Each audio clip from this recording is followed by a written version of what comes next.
Hello, Kennedale. This is Jeff Navarez with the Kennedale News with our coffee chat series. And today we're talking City Council Place One. But before we get into that, a word from our sponsor. The Kennedale Rotary Club has allowed us their use of their Zoom to do this. And right now they're doing signups for their flag program. So if you've seen those flags in the street during Memorial Day and July 4th, we actually do 6 holidays. We've included 9/11, which a lot of other clubs only do 4, just to put it in perspective. And just for $50, which is also cheaper than most clubs, you can come over here and we can set up these flags for you. Now, all this money goes to Kennedale students.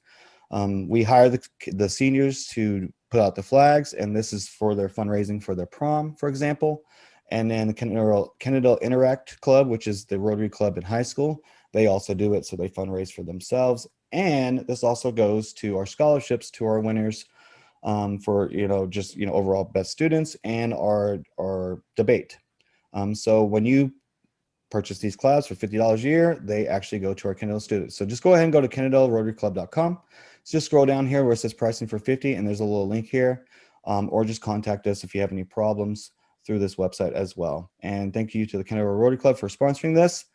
Let me get back, stop screen. There we go.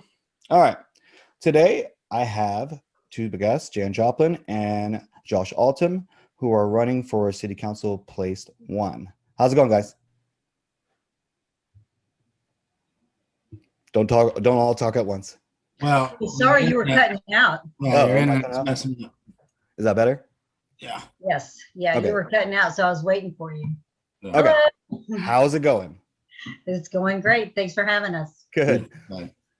Thanks for coming. And just so everybody knows, we've all talked about this before. We've all shared our questions, and the format is like this. Each candidate has sent me 3 topics of discussion, which are led by a question, and then we will discuss it. There'll be some follow-up questions with me, and hopefully I have time. I'll throw out my final question, and then we'll give them a chance to talk to you guys. So the first question of the day, we'll just go ahead and roll and get started, is it's one of Josh's questions to you, Jan. Okay. Well, what about, can we introduce ourselves? Oh, yeah, I'm sorry. You're right. Yeah. I'm skipping my steps. Josh, why don't you go ahead and introduce yourself? Sure. So first off, I just want to thank you, Jeff, for allowing us to do this. And then I want to thank our citizens that are watching this and taking the time to educate themselves. So I moved here in 2011. I'm married. I got 2 kids. Kids go to Kennedale. I've been on multiple boards, the BOA, the EDC. I'm the president of my HOA here in Brookstone. I'm also the secretary for my union at the fire department. So I've been a public servant for almost 20 plus years. And so as a city employee, I pay very close attention to how, cities work and operate, and the revenue stream coming in, because, that's how I get paid and live my life, 2 years ago, I decided to run for council for 2 reasons. As I mentioned earlier, I worked for a city called Little Lemons Department for almost 10 years. I didn't like the direction the city was going. I didn't think it was planned very well. But when in Little Elm, their planning department did an outstanding job. That town, I refer to that town because it's kind of like Kennedale. It was kind of run down at the time, a lot of dilapidated houses, just kind of off the map. They had some drug issues here and there areas. So, but their planning department did an outstanding job. They found a theme. They went with that theme. It's the beach theme. They've got a wakeboard park. They've got a beach along the lake. All the restaurants and all that good stuff are named after beach themes and stuff like that. So Neat. I think Kennedale could be like that someday. And the second reason I decided to run was because it just seemed like the city wasn't going anywhere. The council didn't get along. They continually argued and bickered back and forth. And I figured me coming in might help that. Some of the council meetings would last till midnight. Mm-hmm. And so, the council now, I think, meshes extremely well. We get along. We're starting to get things done. And, we might disagree on something, but at the end of the day, we shake hands after it's over and we move on. So that's a little bit about me. So. All right. Thank you, Josh. Jan? Thank you. Yes, thanks for having us. I am born and raised in Texas. and moved to Kennedale in, I guess, 94. So I've been here over 25 years. And a little bit the opposite of Josh, was not really too involved in the city other than we have two sons that went through Kennedale, and I was involved in the Fine Arts Booster Club. I was president for a couple of years, and but other than that, just enjoyed living here. I love the small town. I was actually more lived in the Dallas area, so coming here was a real treat.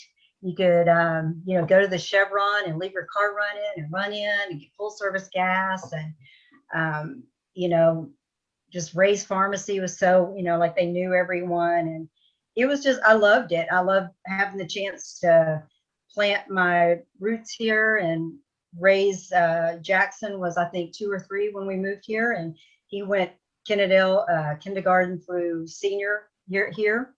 And I love living here. I just love it.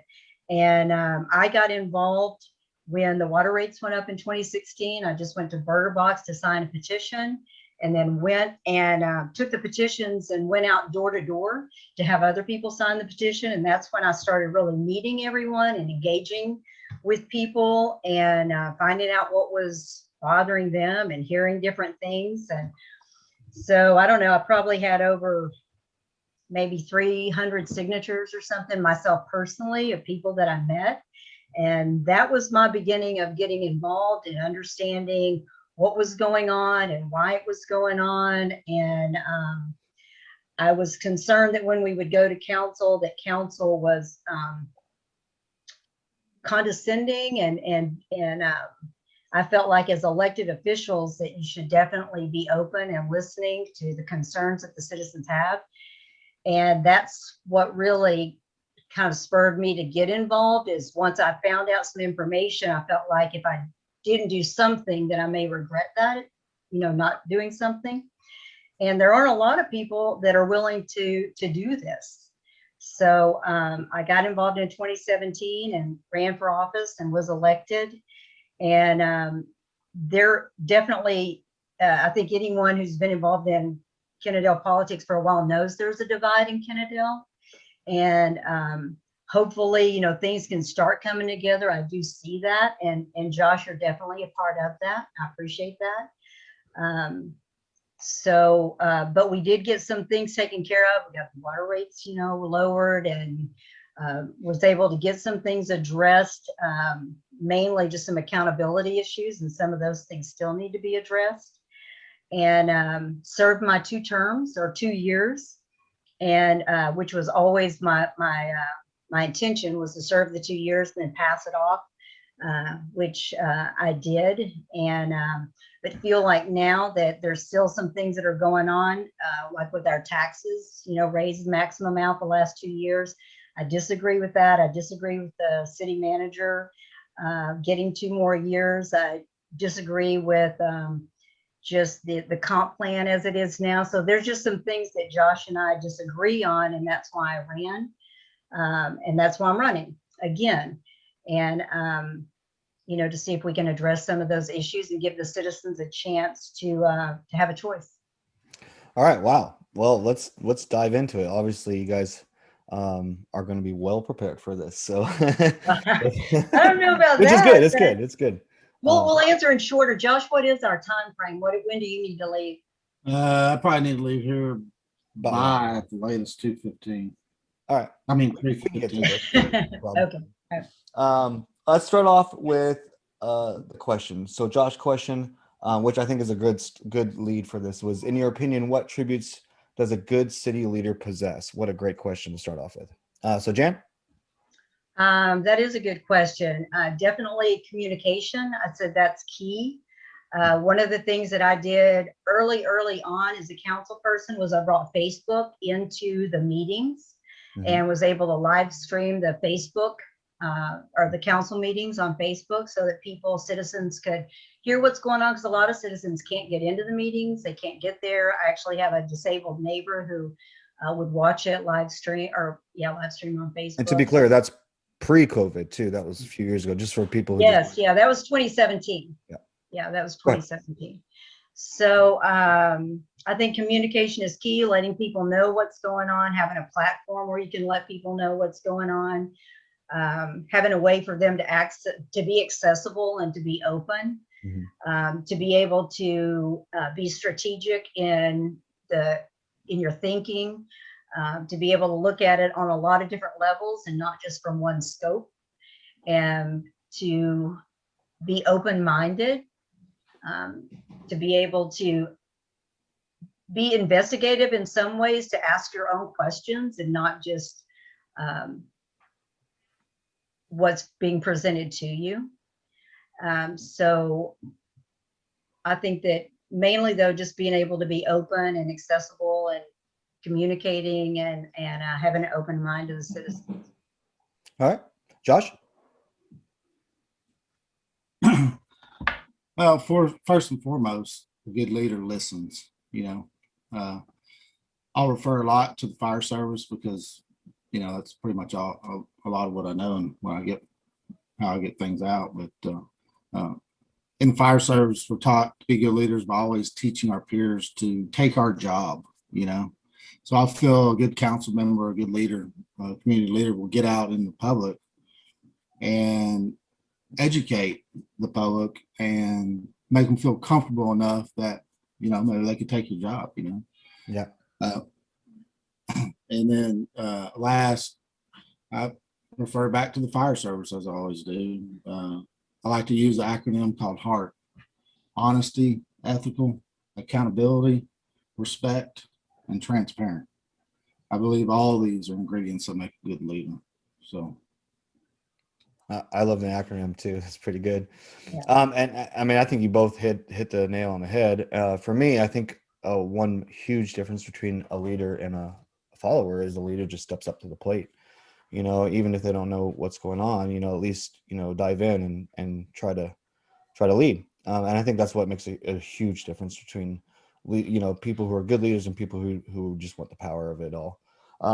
Great stuff. All right, so Josh, the topic is EDC. The question is, the Kennedale Economic Development Corporation started in 1997. What is the purpose of the EDC? Has it fulfilled its purpose? And if not, why? well, of course, I'm on the EDC board, and I think, EDCs are crucial for the future development of a city. All small cities should have a I agree. EDC. There's two types I'll educate some people. There's two types of EDCs. There's an A and a B. And A is for industrial use, and a B includes both industrial use and municipalities. So some of the type B projects would include everything from athletic complexes to parks, entertainment facilities, and any kind of projects that would assist those, like for streets, infrastructure needs, stuff like that. But I think most importantly, an EDC is to, what am I trying to say here, is to enhance the well-being and the health of a citizen. That's what the EDC is for. So like I said, projects can be used for athletic centers and stuff like that, but it can also be used for public safety buildings, affordable housing, demolition of old structures within the city. Our EDC in particular has been pretty stagnant, to be honest with you, for the past couple of years. I think they could have done a better job in reaching out. We own a lot of land, but I will say that I guess about 2 years ago, I think our balance was about 600,000, and just in 3 years, we're already past $1 million. So I think they're finally getting out there and using it correctly and starting to sell off land. Last night we talked about some awesome projects that are fixing to happen that you're going to be blown away. So overall, I think EDCs are good for community if they're operated correctly. So Okay, so you think the EDC has been stagnant but effective recently? Well, yeah, I mean, oh yeah, absolutely, yeah. I mean, I agree. They've been sitting still, not doing much, no activity, and just this past 2 years, they've done extremely well of getting out there and getting people to come in and purchase their property and finding business to want to move in and all that good stuff. So they've been extremely active. Okay, we kind of lost you on that last point, but I think we kind of got the gist of what you were saying. Just check your internet settings while I get Jan to I answer. don't know how to do that. It's AT&T right now. I live 3 doors down. I'm having the same issues you are right now. So Jan, go ahead. Yeah, the same thing for me. It's cutting out a little bit too, but well, the EDC was formed in, I think, 97, the Kennedale EDC. And I agree with you, Josh, if it's doing what it's supposed to do, then it's good. But our EDC, I don't think it has been since 97.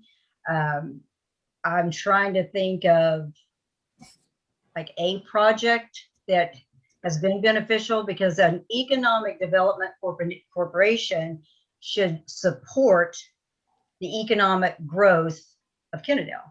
Mm-hmm.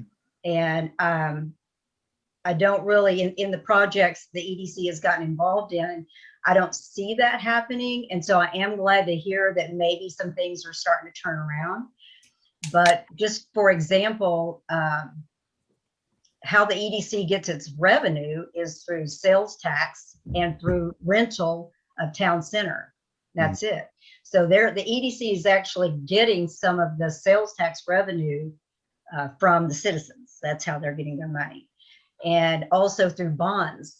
And I think of the $12 million in bonds, or 12 and a half that Kennedale, the city, currently has, about half of those are from the EDC.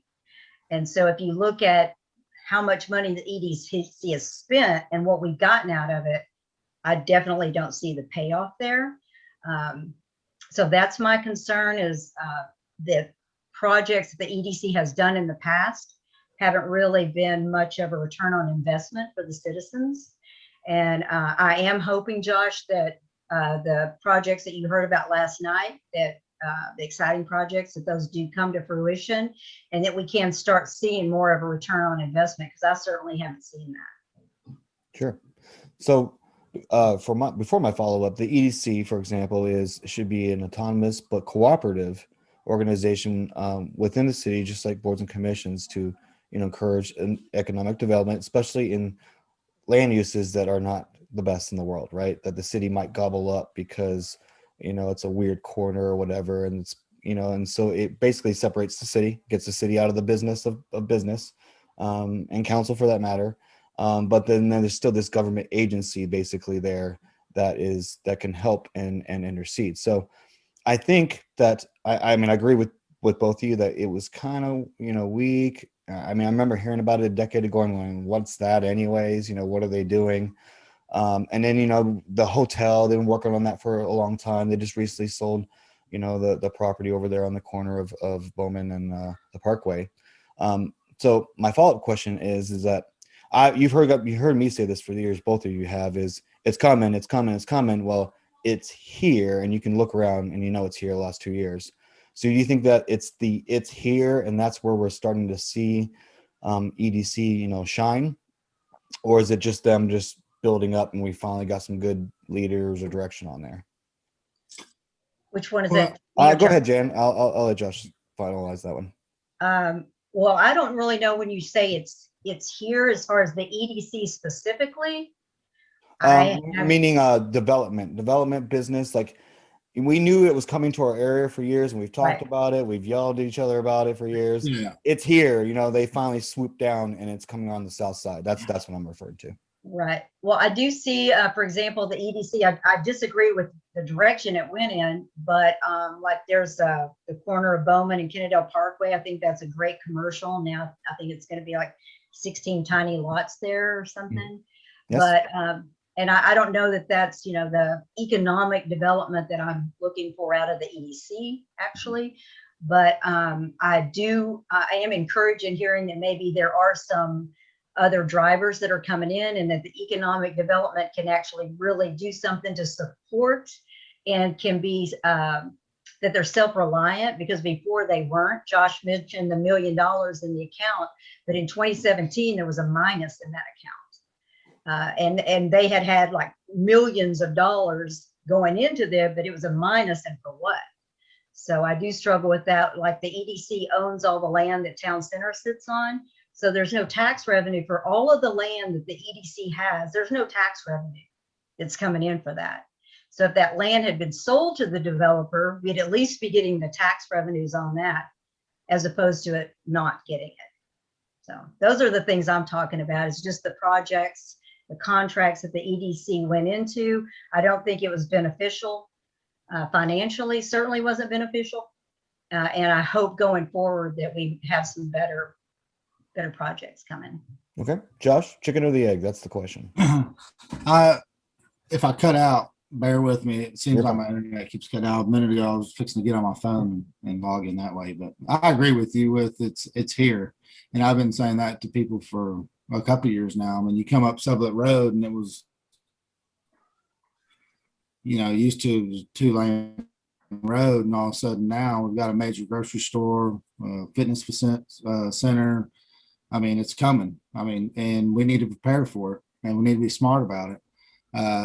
Kennedale is surrounded by 2 major thriving cities, if not 4, Arlington, Mansfield, Fort Worth, and we're pretty much landlocked. So these people are coming, and we need to do something about it. So I agree with you. I think, to answer your question, yeah, they were stagnant, but I think it has a lot to do with people coming to them, instead of them reaching out, because people are getting desperate. They see this land around and they want to build on it. So, Yeah, and just in the last decade, our acreage around here went from about 40,000 to almost 80 now. And they're asking for a little bit more because they know cash buyers are coming. It just depends on the land, but that's about what it goes for, is about 75 grand. So the land is definitely worth a lot more in the last 10 years. That's a huge jump. And you guys seen it on your properties too. I'm going to say something too, real quick, that people got to realize, sometimes the EDC doesn't sell land for the full face value because of the return of what's going to come for that is greater. And so with that being said, I think that anything that's built, they sell the land cheaper. Those people are going to come and shop in our town center and spend money here in town. So I know a lot of people get upset. Well, they're selling this for super cheap and blah, blah, blah. Well, that the overall picture is bigger, if that makes sense. So you're obviously referring to the corner of. No, I'm not. No? Okay. Because I know that. Can I just say this real quick? Yeah, I don't disagree with what Josh is saying if it makes sense, and what we've seen has not made sense. So if it makes sense and it is a good return on investment, 100%, but what we've seen hasn't. That's my concern. So I am glad that we do have some a new perspective, and maybe getting an actual return on investment for the Kennedale citizens, rather than them continuing to support an economic development corporation that's supposed to support the city. So return on investment would be taxes, right? And either by sales or by property. Correct. Josh, you agree with that? No. Okay. All right. Let's go ahead. We'll go ahead. I think we could expand on that corner because I know it's a matter of contention. All I can say is I know the developer, and he's a great guy, and it's going to be a good development over there. And it's just a rough piece of land to do anything. It's weird. I don't even know how going to do houses, but he swears it's going to be done. All right. So we are on Jan. This is for you. What kind of projects do you plan on supporting that would provide a continuous revenue stream that supports essential services provided by the city of Kennedale? So again, ROI was what we were just discussing. Exactly. Yeah. Same thing. I mean, it's got to be smart. It's got to be, there has to be a return on investment.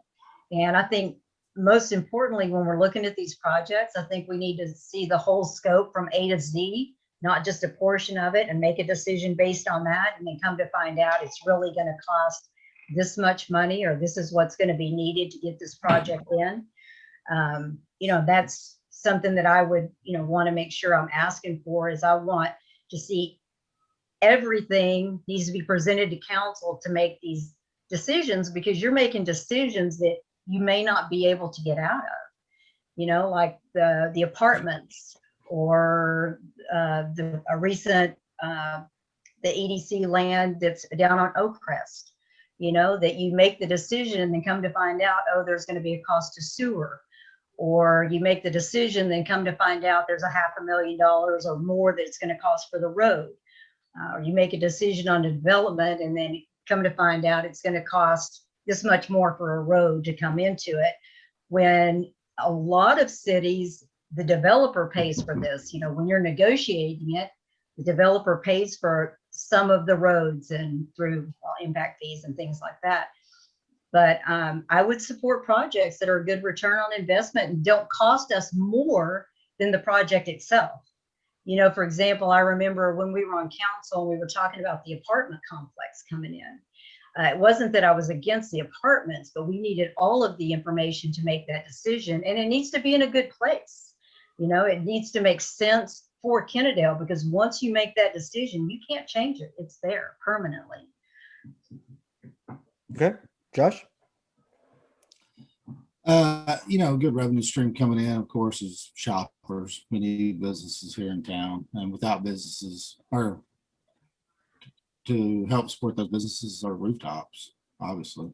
Mhm. I think we need good planned communities brought in, and people will start shopping in our town center, and maybe bring in some unique, cool businesses here in town that will support our tax revenue. So it's just growth in general. We need more growth to pay for the services that we provide.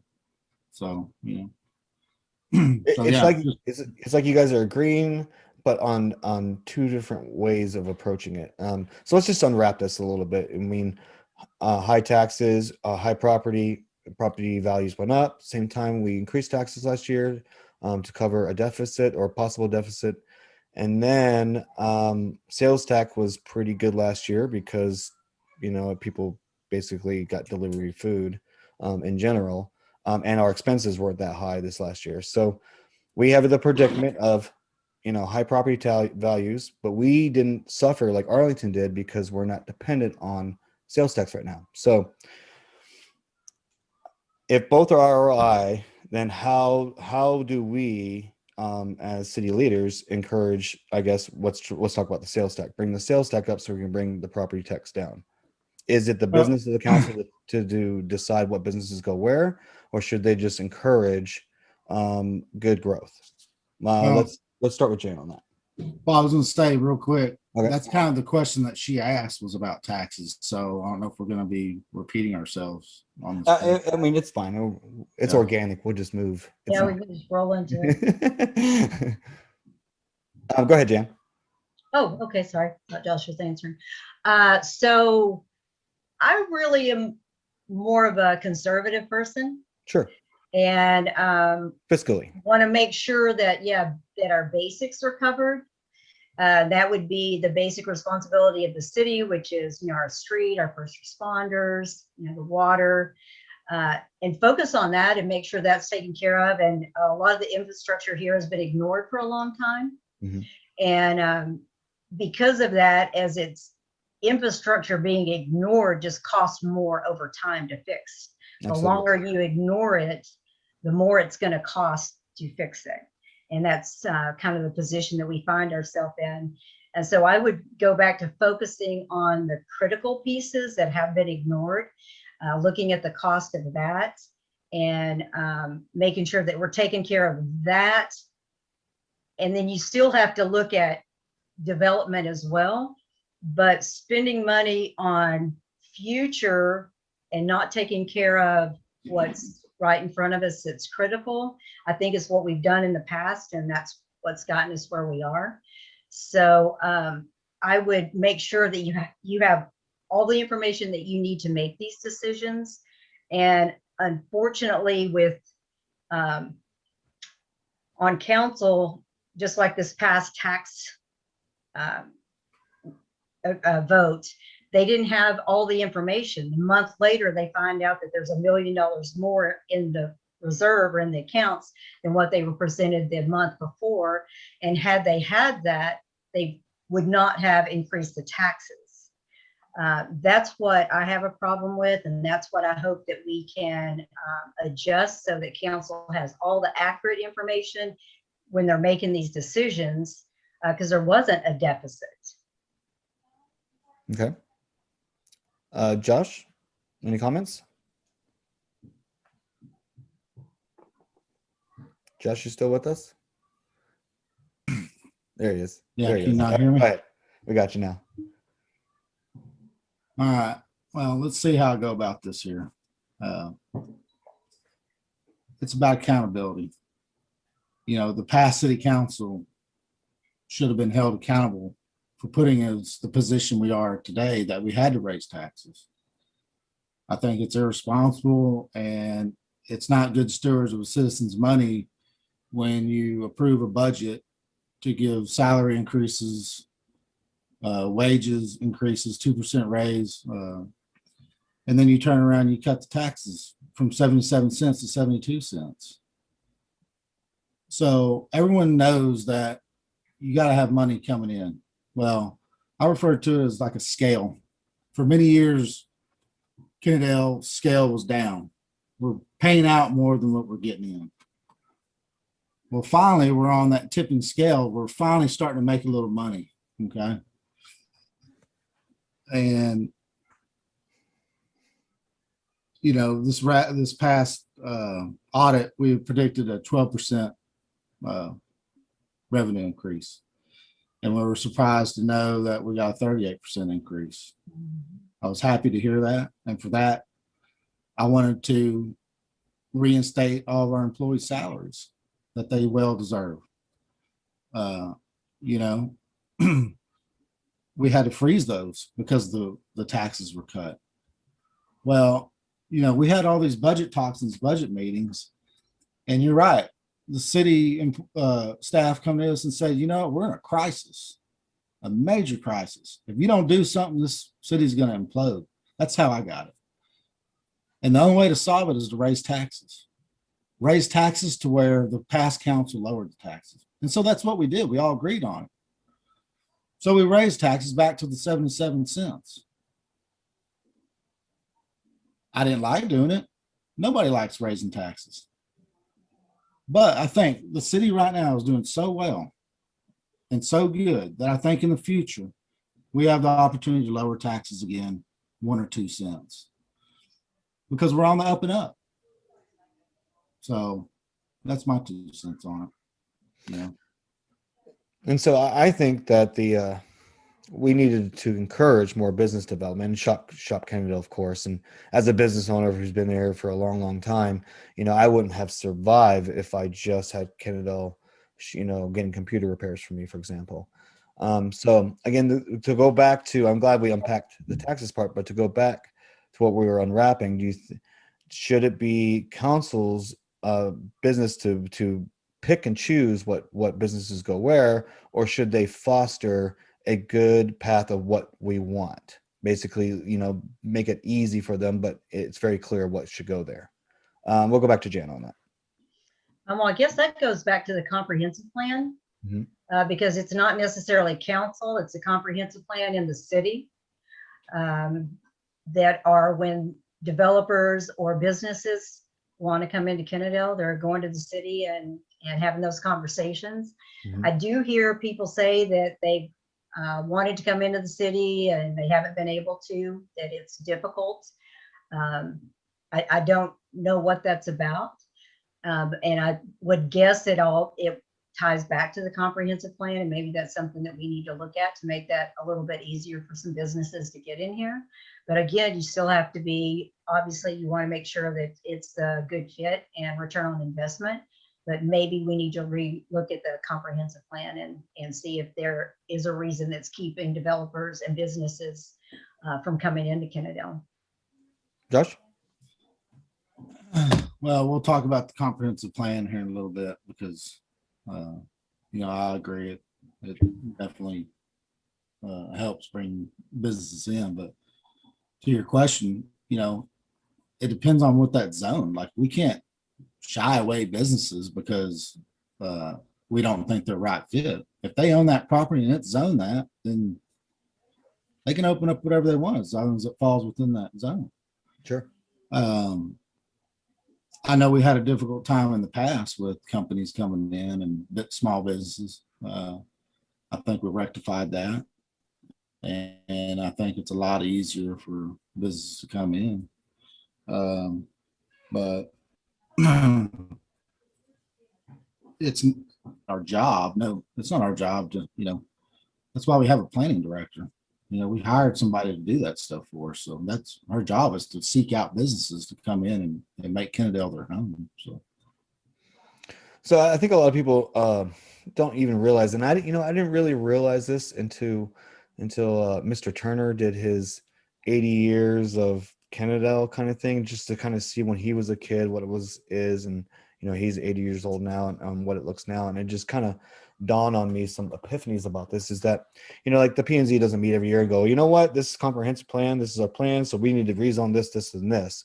But what it is over decades is that transformation from how it was and how it is going to be, and then that will transition and so on as growth goes. And so that's why we're in that little mesh of things. Is it was the old style of design and our new comprehensive plan is just kind of molding together.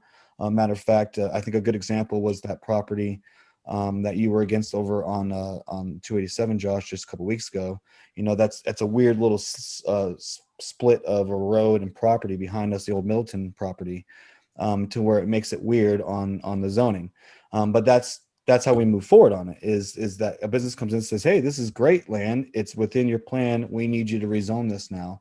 Would you guys agree with that assessment, that this is just kind of like that zipper effect of it? And before we die, we might see the effects of the comprehensive plan from this past decade and their new comprehensive plan for the future.